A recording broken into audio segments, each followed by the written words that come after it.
संवैधानिक विकास। सबसे पहले हम लोग कहां से स्टार्ट करते हैं? संवैधानिक विकास। रेडी? आप में से सुनिए ध्यान से लोग, ऐसे लड़के लोग ज्यादातर विद्यार्थी जो किए हैं ना, सुनिए ध्यान से, क्योंकि क्वेश्चन बाहर लाने नहीं दिया। क्वेश्चन जब बाहर लाने नहीं देता है तो 4-5 क्वेश्चन ऐसे होते हैं ना, जो कुछ विद्यार्थी कुछ बोलता है, कुछ विद्यार्थी कुछ बोलता है। क्वेश्चन बाहर लाने देता है ना तो कंफर्म उसको याद रहता है कि कितना बनाए हैं यहाँ पे। कैटेगरी भाई अलग अलग जाएगा कट ऑफ के हिसाब से, लेकिन 60 के लम्स आप में से कितने लोग हैं 60 के आसपास सही करने वाले लोग? 60 क्वेश्चन, नंबर थोड़े बोलेंगे हम, 60 नंबर, 60 क्वेश्चन यहाँ पे 60 बना गया है लोग।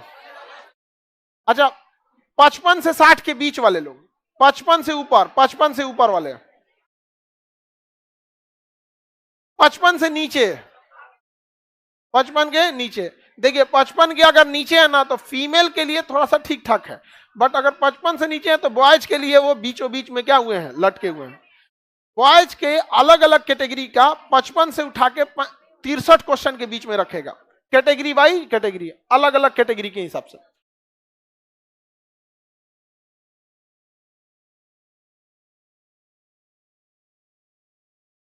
मेरा सर 70 सही है। अरे बकलोला, तो तुम एकदम सिक्योर है।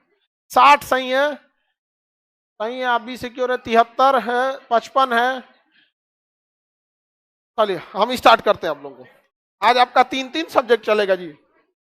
हाँ 12 बजे तक।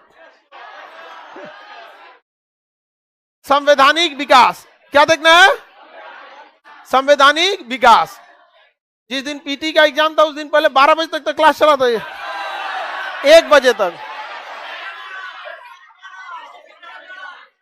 उस दिन 1 बजे तक क्लास चला था और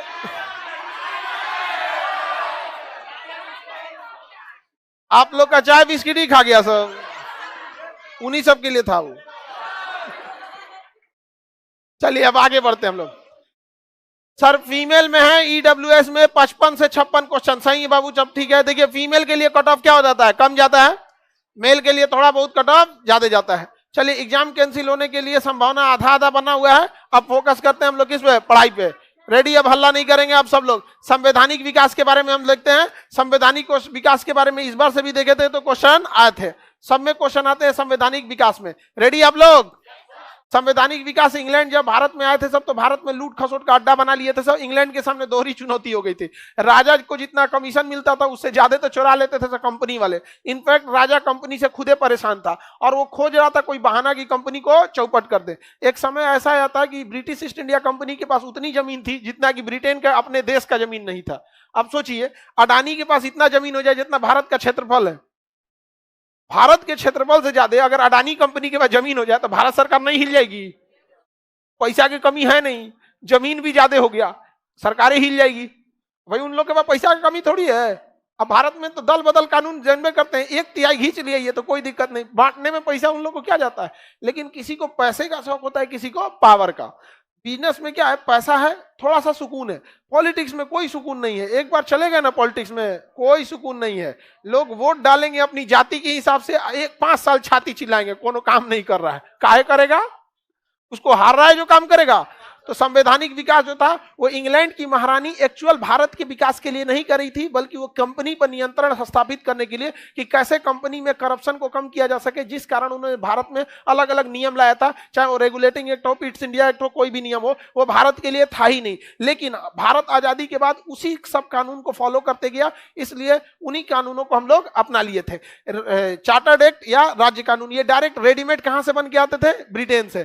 तो इंग्लैंड से जो डायरेक्ट कानून बन के आया उसे क्या कहा गया? चार्टर्ड एक्ट, यानी राज्य एक्ट, चार्टर्ड एक्ट। समझ में गया? 1773 का, 1784, 1786, 1813, 1833, 1853 ये प्रमुख कानून थे जो डायरेक्ट बन के आए थे। समझ में गया कि नहीं? इवन 1858 वाला भी डायरेक्ट आया था, लेकिन यहां आके थोड़ा बहुत जोड़ा गया क्योंकि 1857 में पिटाया था सब अंग्रेज, सब क्या था? पिटाया था सब। तो वहां से तो कानून बन के आया, कौन वाला? 1858 वाला। और उसमें कुछ भारत में भी बैठ के तत्कालीन परिस्थितियों के हिसाब से जोड़ दिया गया। जो कंप्लीटली रेडीमेड आता था उसे क्या कहा गया? Chartered act.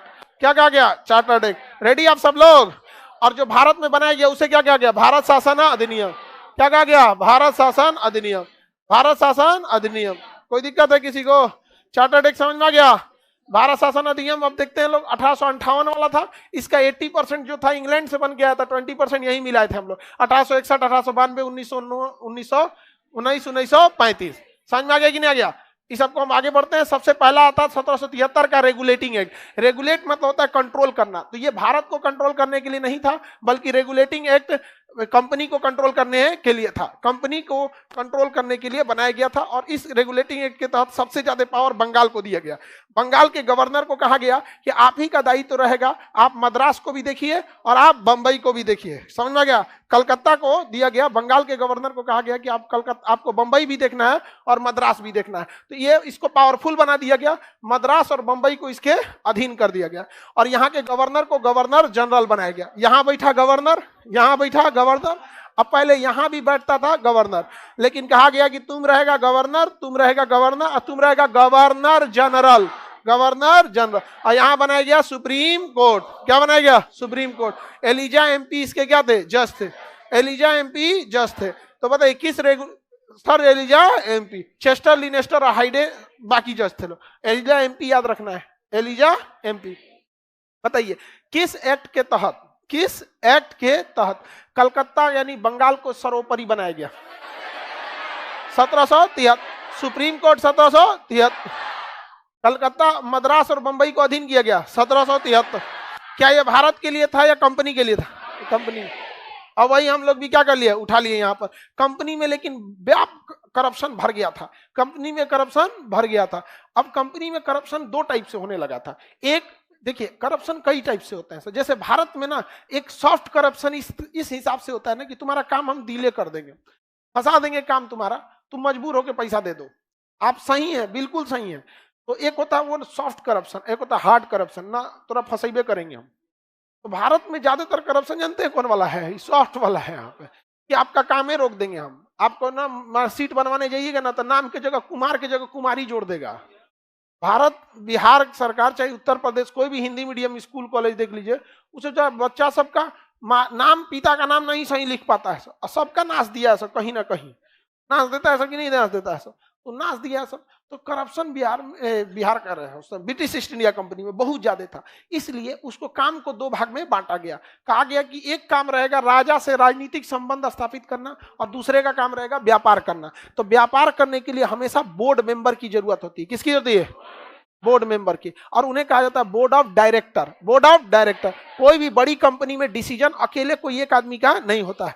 कोई भी कंपनी अगर आप बनाइएगा तो उसमें कम से कम 2 डायरेक्टर होना चाहिए। इंडियन कंपनी एक्ट के तहत किसी कंपनी में एटलीस्ट कितने डायरेक्टर? 2 डायरेक्टर होना चाहिए। और डायरेक्टर बहुत पावरफुल होता है, समझ में आ गया कि नहीं? अगर 20 को डायरेक्टर है तो 20 चेक साइन कर देगा। डायरेक्टर है ना, मान के चले किसी कंपनी में 100 करोड़ रुपया है, 20 को डायरेक्टर है, सब कोनो घसका देगा उधर से। बहुत पावरफुल पोस्ट होता है डायरेक्टर का, समझ में आ रहा है कि नहीं आ रहा है? लेकिन डायरेक्टर बनाया भी जाता है उसी लेवल के लोगों को। अकलेल बकलेल को ले जाएंगे डायरेक्टर बनाने, ढा देगा कंपनी उलाट के। तो इसने कहा कि भाई देखो जो डायरेक्टर लेवल के लोग हैं, लोग ब्रिटेन से भेजो बढ़िया बढ़िया डायरेक्टर लोग को। ये डायरेक्टर वहां पे क्या करेंगे सर? कंपनी संभालेंगे सब, डिसीजन लेंगे सब, कहाँ क्या बेचना चाहिए। तो कंपनी वाला डिसीजन लिया सर, कहाँ से? देखो भारत में ना बहुत अच्छा जमीन है गांजा फूंकने के लिए, अफीम फूंकने के लिए, खूब अफीम बेचा उत्पादन करो। आप बेचेंगे कहां? तो कहा चाइना में बेचेंगे। तो चाइना का राजा कहा कि रे चोट्टा कहीं का, हमारे यहां लोगों को नशेड़ी बनाएगा। तो ब्रिटेन वाला कहा कि ये तो खरीदिए नहीं रहा है। तो ईस्ट इंडिया एक्ट के तहत क्या किया गया कि कहा गया एक व्यापार संभालेगा। तो व्यापार डायरेक्टर लोग संभालते हैं और राजनीति संभालने का काम कंट्रोलर का दिया गया। किसका दिया गया? कंट्रोल। तो ईस्ट इंडिया एक्ट के तहत 2 बोर्ड बनाए गए। बोर्ड मतलब जहां एक जगह बैठ के डिसीजन लिया जाता है। तो 2 बोर्ड बनाया गया। एक बनाया गया बोर्ड ऑफ डायरेक्टर और एक बनाया गया कंट्रोलर। कंट्रोलर क्या कहा गया? कंट्रोल। डायरेक्टर का काम व्यापार, कंट्रोलर का काम राजनीति।